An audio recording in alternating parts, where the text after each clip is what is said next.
This is the story of Little Red Riding Hood. Once upon a time, there was a little girl who lived in a village near a big forest. Her grandmother had made her a beautiful red cloak with a big red hood, which she wore every time she went outside. And so everyone in the village called her Little Red Riding Hood. One day, Little Red Riding Hood's mother said, "Grandma isn't feeling very well. Will you take this basket of food through the forest to her cottage?" Yes, Mother. said Little Red Riding Hood. I sure would love to see Grandma. She put on her red cloak and she pulled up her red hood and she took the basket of food into the forest. Remember, Her mother called after her. don't talk to any strangers along the way. I won't. Little Red Riding Hood promised, and she skipped down the path and into the woods. Little Red Riding Hood did not have to worry about getting lost in the forest, because she knew the way to Grandma's house very well. But along the way, she saw some beautiful wild flowers growing near the path. I bet Grandma would really love these. She said to herself, and she stopped to pick a few. "Hello, little girl," Said a deep growling voice from behind her.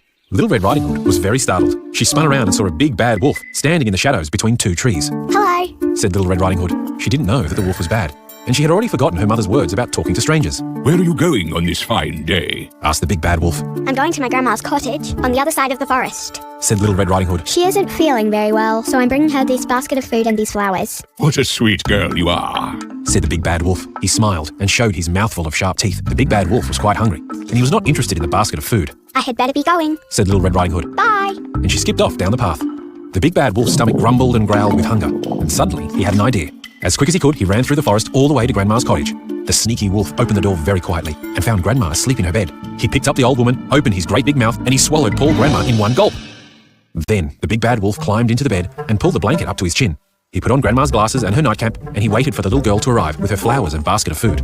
When Little Red Riding Hood arrived at the cottage, she opened the door quietly and found Grandma lying in bed. Hello, Grandma. She said, Mother told me you weren't feeling well, so I brought some food and some flowers. Do you like them? "What a sweet little girl you are." said the wolf in his fake grandma voice. "Come closer, my dear." Little Red Riding Hood took a step closer, and she noticed that something looked a little different about Grandma. My, She said, what big eyes you have, Grandma. "All the better to see you with." said the big bad wolf. "Come closer, my dear." Little Red Riding Hood took another step closer to the bed. My, She said, what big ears you have, Grandma. "All the better to hear you with." replied the wolf. "Come closer, my dear." Little Red Riding Hood took one more step closer. My, what big teeth you have, Grandma. She said in surprise. "All the better to eat you with."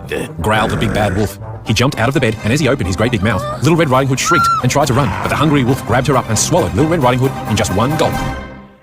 Outside the cottage, a woodsman happened to be walking through the forest when he heard Little Red Riding Hood's shriek of surprise. He hurried inside, and he saw the wolf with his huge round belly. The woodsman grabbed the big bad wolf, turned him upside down, and shook him by his feet. Little Red Riding Hood came tumbling out of the wolf's mouth, and Grandma followed. The three of them chased the big bad wolf out of the cottage, out of the forest, and over the hill. The big bad wolf ran for his life and was never seen again. Little Red Riding Hood learned her lesson, and she never, ever talked to strangers again. The end.